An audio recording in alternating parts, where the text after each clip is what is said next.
Hello and welcome back to the Makeup Gourmet. Today we're doing flawless bridal makeup. With us is Christina, who I'll be applying the makeup to, and Kelly, who will be providing a little bit of her 2 cents because I like to get a woman's perspective on how makeup should really look.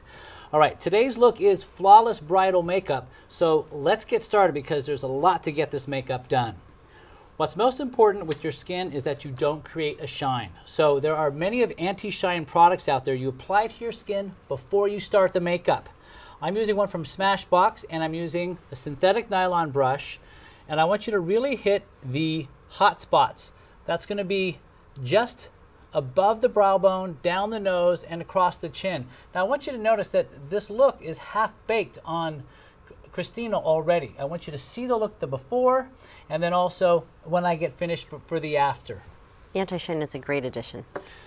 A must. Now I want you to go with a nice fluid looking medium coverage foundation. Only if you have a lot of scarring do you want to go into a heavy coverage foundation. This is still going to photograph beautifully, but you're not going to look a little bit too heavy when people talk to you in person. So I'm going to gently brush this product from the center of the face outward.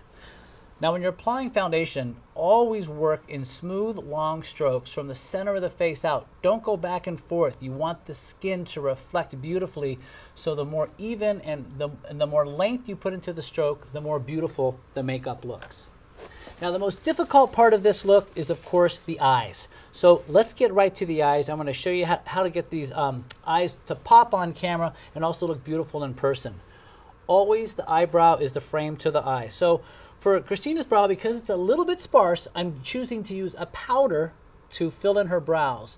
I start low on the inner corner of the brow, down here, and then once I get to the arch of her brow, you notice I'm only adding color to the high part of her brow.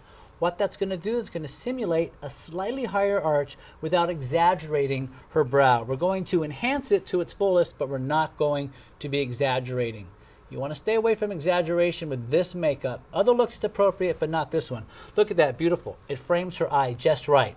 Perfect. Now, 3 colors are all you need to do beautiful bridal eyes. What's most important is that the color you use right under the eyebrow is absolutely matte. Okay, it can have absolutely no shine at all. You want it sort of a flesh tone, a bone color, and you really want to put this on kind of heavy so it mattifies that part of the eye. Secondly, I want you to choose sort of a fun, reflective color. What I want you to do is I want you to take a somewhat shimmery shadow and lay it over the entire lid. This is really going to make your eye catch light and pop. Blend that on back and forth so the eye has a little shimmer, a little bit of a glow happening right off the lid. I love that. Now, Pretty. last, close please. Just a little bit of contour. Now you notice when I work with the contour, I start from the outer corner and I brush in. That's very important. Brush in, stroke in constantly, and then once you have your color set, then I want you to take the time to blend it to make it blend into your eye, to make it become part of your eye and not like a color that's sitting on top. So that's really pretty. We get this nice matte contour, and open please, but you see a little dancing on her eyes, so it really brings the eyes forward. So let's define her eyes, especially for the camera. I'm going to use a waterproof pencil, and this I highly recommend that's all you use. Close, please. I want you to take the tip of the pencil, and I really want you to work it in between her lashes. Just like that. It makes the lash bed look thicker.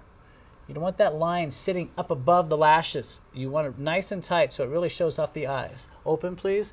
Gorgeous look. Look how it makes her eyes pop. Now look up slightly. Now this time, I don't want you to go inside the eye. What I want you to do is I want you to draw right between the hairs on the bottom. What that's going to do is going to make her lashes look fuller right along the bottom, and it's going to show the almond shape of her eye best. Beautiful. Now you notice when I was doing her foundation, I didn't do any concealer. I like to do concealer afterwards. So after you're done doing the eye makeup, then clean up with the concealer. All right, let's move on to lips.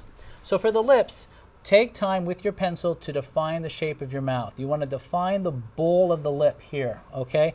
That means really take the time with the pencil to round it like a cup right there so that the center of the mouth looks like it's about to pour forward, like a glass of water about to spill over the edge. Line the lips.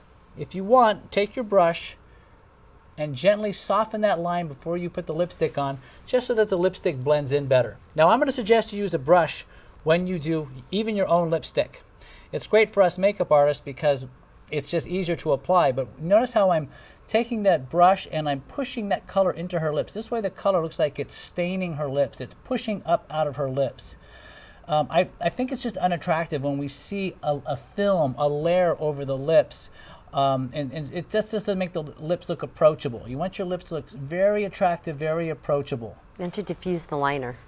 Exactly, and using the brush diffuses the liner so the lips look nice, soft, and gentle. That is beautiful. Notice that we got the right intensity. The center of her mouth here and the corner of her eye, same intensity. So those are the two parts of her makeup that grab us first. All right, now we still have to photograph her. So to photograph, what I want you to do is contour your cheeks. So you take a color that's very similar to a shadow created on your own skin. If you were to put your hand here and it creates a shadow, that's the kind of color you want to use when you contour. Notice I'm brushing forward. Don't brush back or else the color is going to be really dark here and it's going to push your face in. So start back by the ear and brush forward and push up underneath the cheekbone. Just like that. Creates a lovely enhanced contour. And then you can take, and really this is lady's choice here. You can use a soft pink, a rose, a coral. I'm using a neutral color just above the contour just to help soften the effect of my contour color, but also to enhance your cheekbone. Beautiful. Wow, that is smoking. Now, one last thing, and it's good to do this last. Do your mascara last, because that way anything that you're applying won't float up and stick to the lashes. Look down, please. I'm going to take a waterproof mascara and brush this gently up under her eyes. And conversely, if you wanted, you could also use false lashes because you won't have any problem with that. However, remember, if you're doing false lashes, try them on a couple days before just to make sure you're comfortable with them, especially if you haven't worn them. Always my tip, more mascara on the outer edges. So take a look at yourself in the mirror, take a couple steps back, make sure you love it. Now to prevent any of the powder from going everywhere, put some powder onto your sponge.